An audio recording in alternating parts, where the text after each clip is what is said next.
Hello दोस्तों, तेज digital study एक बार फिर से आप लोगों के समक्ष आधुनिक भारतीय इतिहास के बहुविकल्पीय प्रश्नों के श्रृंखला लेकर प्रस्तुत हुआ है, जिसमें 40 प्रश्नों का सेट है और इसमें कंपनी के आगमन और विभिन्न प्रांतों से संबंधित प्रश्नों का संकलन किया गया है। तो चलिए शुरू करते हैं। प्रश्न संख्या 41। बंगाल के किस नवाब ने 2 वर्षों के लिए सभी व्यापारिक करों एवं चुंगियों को खत्म कर सभी प्रकार के व्यापारियों को एक समान स्तर पर ला दिया? तो इसका सही उत्तर है Mir Qasim, option number C. चलिए अगला प्रश्न संख्या 42। मीर कासिम को हटाकर मीर जाफर को पुनः नवाब कब बनाया गया? तो इसका सही उत्तर है ऑप्शन नंबर सी, 1763। चलिए अगला प्रश्न संख्या 43। मीर कासिम ने निम्न में से किसके साथ मिलकर एक त्रिगुट बनाया था? तो इसका सही उत्तर है ऑप्शन नंबर सी, सुजाउद्दौला और शाह आलम द्वितीय। चलिए अगला प्रश्न। अंग्रेजों के भारत में प्रभुत्व की स्थापना के दृष्टिकोण से निम्न में सबसे अधिक निर्णायक युद्ध कौन था? तो इसका सही उत्तर है ऑप्शन नंबर बी, बक्सर का युद्ध। चलिए अगला प्रश्न। बक्सर का युद्ध सुजाउद्दौला और उसके सहयोगियों तथा अंग्रेजों के बीच कब लड़ा गया? तो इसका सही उत्तर है ऑप्शन नंबर डी, 22 अक्टूबर 1764 को।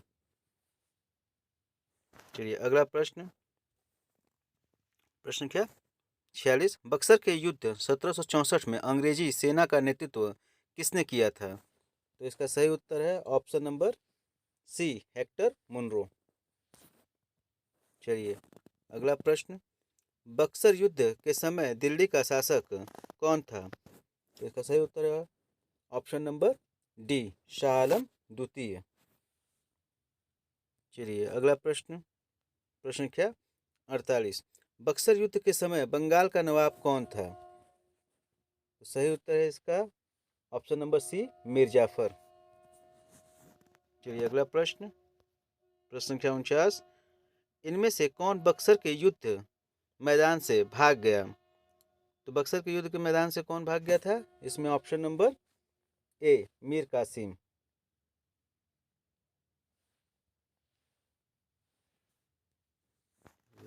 अगला प्रश्न संख्या 50। क्लाइव बंगाल के गवर्नर के रूप में कब लौटकर आया? तो इसका सही उत्तर होगा ऑप्शन नंबर बी, 1765 में। चलिए अगला प्रश्न संख्या 51। किस संधि के द्वारा 1765 ईस्वी में बक्सर युद्ध समाप्त हुआ? तो इसका सही उत्तर है ऑप्शन नंबर सी, इलाहाबाद की संधि।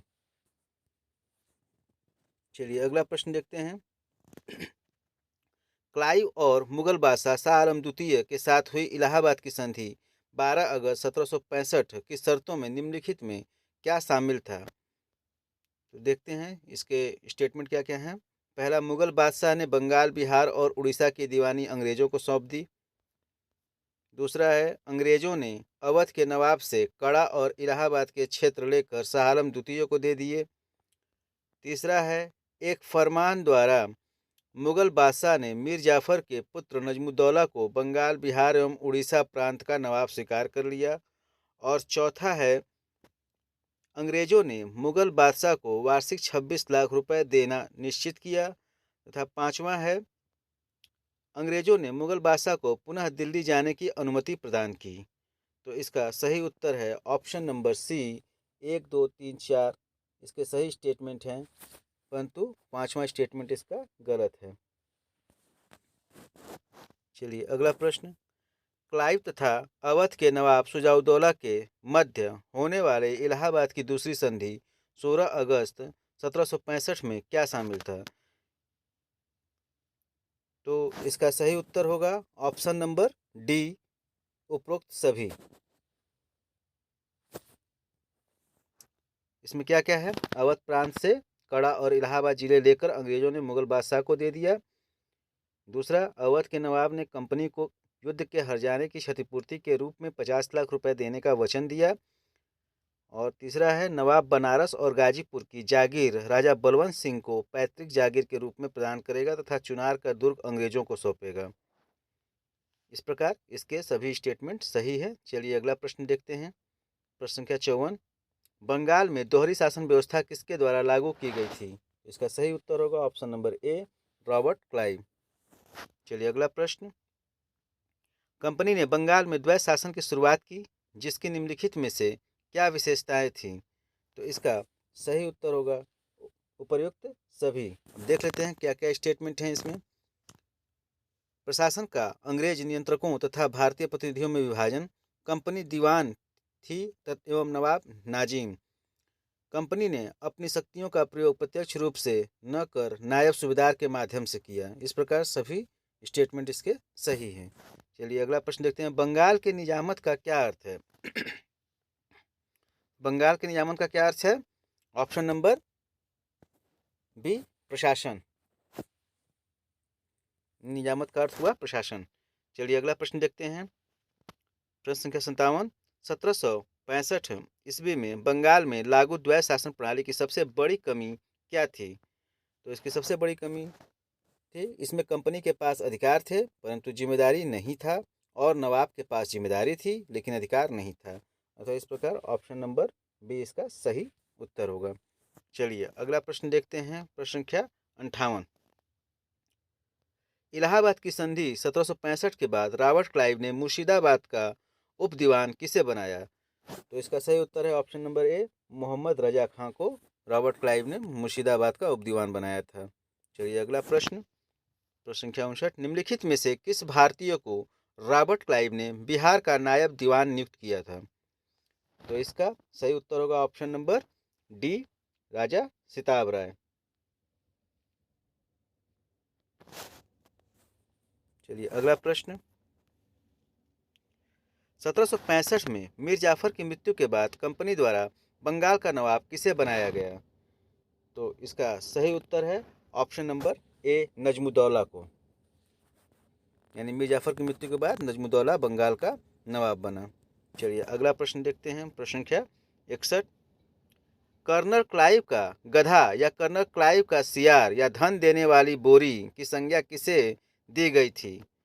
तो इसका सही उत्तर होगा option number B, Mir Jafar. चलिए अगला प्रश्न, बंगाल का द्वैत शासन कब से कब तक चला? तो इसका सही उत्तर होगा ऑप्शन नंबर सी, 1765 से 1772 ईस्वी तक द्वैत शासन चला। चलिए प्रश्न संख्या 30 देखते हैं। 1765 से 1772 ईस्वी तक कंपनी के राज्य को किसने डाकुओं का राज्य की संज्ञा दी है? तो इसका सही उत्तर होगा ऑप्शन नंबर बी, के एम पडिक्कर ने। चलिए अगला प्रश्न, बंगाल में दोहरी शासन व्यवस्था निम्नलिखित में से किसने समाप्त की? तो इसका सही उत्तर है option number B, Warren Hastings. Warren Hastings ने बंगाल में दोहरी शासन व्यवस्था को समाप्त कर दिया। चलिए अगला प्रश्न देखते हैं। प्रश्न संख्या 65, बंगाल के किस गवर्नर के समय में सरकारी खजाना मुर्शिदाबाद से कलकत्ता स्थानांतरित किया गया? तो इसका सही उत्तर है option number D, Warren Hastings. चलिए अगला प्रश्न, कलकत्ता के सुप्रीम कोर्ट के एक न्यायाधीश ने बंगाल के किस नवाब को भूसे से भरे एक बेताल फैंटम के रूप में उल्लिखित किया है? तो इसका सही उत्तर है ऑप्शन नंबर डी, मुबारकुद्दौला को। मुबारकुद्दौला को भूसे से भरे एक बेताल यानी फैंटम के रूप में उल्लिखित किया गया। चलिए प्रश्न संख्या 67, पंजाब में सिख राज्य के संस्थापक थे। पंजाब में सिख राज्य के संस्थापक थे option number D, Ranjit Singh. चलिए अगला प्रश्न, रणजीत सिंह किस मिसल से संबंधित थे? तो इसका सही उत्तर होगा ऑप्शन नंबर ए, सुकरचकिया मिसल। चलिए अगला प्रश्न, रणजीत सिंह को 19 वर्ष की आयु में किसने लाहौर का सूबेदार नियुक्त किया? तो इसका सही उत्तर है ऑप्शन नंबर ए, काबुल के शासक जमान शाह ने। चलिए अगला प्रश्न, रणजीत सिंह ने किस स्थान पर अधिकार करने के बाद महाराजा की उपाधि धारण की? तो इसका सही उत्तर है ऑप्शन नंबर ए, लाहौर। चलिए अगला प्रश्न, रणजीत सिंह के राज्य की राजधानी कहाँ थी? तो इसका सही उत्तर होगा ऑप्शन नंबर सी, लाहौर। चलिए अगला प्रश्न, महाराज रणजीत सिंह के राज्य में निम्न में से क्या शामिल था? तो इसका सही उत्तर है ऑप्शन नंबर डी, श्रीनगर। चलिए अगला प्रश्न, रणजीत सिंह को किस विजय अभियान के फलस्वरूप जमजमा नामक तोप की प्राप्ति हुई? तो इसका सही उत्तर होगा ऑप्शन नंबर बी, अमृतसर विजय। अमृतसर विजय के दौरान उन्हें जमजमा नामक तोप मिला। चलिए अगला प्रश्न देखते हैं, प्रश्न संख्या 74, रणजीत सिंह ने किस मिसल से लाहौर पंजाब की राजनीतिक राजधानी एवं अमृतसर पंजाब की धार्मिक राजधानी छीने? तो इसका सही उत्तर होगा ऑप्शन नंबर ए, भंगी मिसल।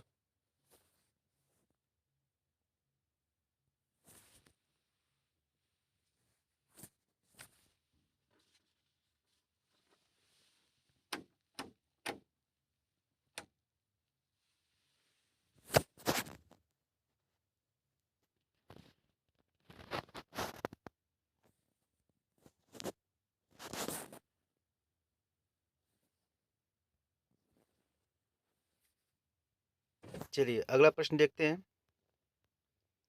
रणजीत सिंह एवं अंग्रेजों के बीच हुए अमृतसर की संधि 1809 ईस्वी में किस नदी को दोनों के राज्य क्षेत्रों के बीच की सीमा निर्धारित की गई? तो इसका सही उत्तर होगा ऑप्शन नंबर डी, सतलज नदी। चलिए अगला प्रश्न देखते हैं, रणजीत सिंह द्वारा अंग्रेजों के साथ की गई अमृतसर की संधि का वास्तविक महत्व क्या था? तो इसका सही उत्तर है ऑप्शन नंबर सी, इसके द्वारा रणजीत सिंह की साम्राज्यवादी नीति की राजनीतिक सीमा निर्धारित करने का अधिकार ईस्ट इंडिया कंपनी को प्राप्त हो गया। तो इसका सही उत्तर है ऑप्शन नंबर सी। चलिए अगला प्रश्न देखते हैं, प्रश्न संख्या 77, रणजीत सिंह ने सुप्रसिद्ध कोहिनूर हीरा किससे प्राप्त किया था? तो इसका सही उत्तर है ऑप्शन नंबर ए, शाह शुजा से। चलिए अगला प्रश्न देखते हैं, प्रश्न संख्या 78, रणजीत सिंह ने अपने राज्य प्रशासन विशेषतः सैन्य प्रशासन में विभिन्न विदेशियों को भर्ती किया जिसमें शामिल थे। तो देख लेते हैं कौन कौन स्टेट हैं, वंतूरा, आलाड, कोट एवं गार्डनर व एविटेबल। तो इसका सही उत्तर होगा ऑप्शन नंबर सी, सभी 1, 2, 3 एवं 4। चलिए अगला प्रश्न देखते हैं,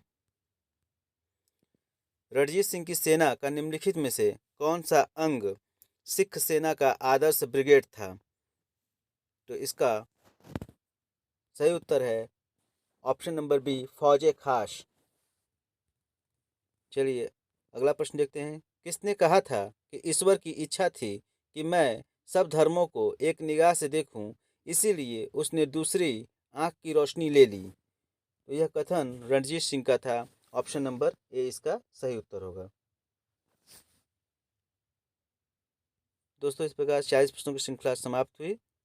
आई होप आप लोगों को अच्छा लगा होगा। तो हमारे चैनल को सब्सक्राइब एवं लाइक्स जरूर करें।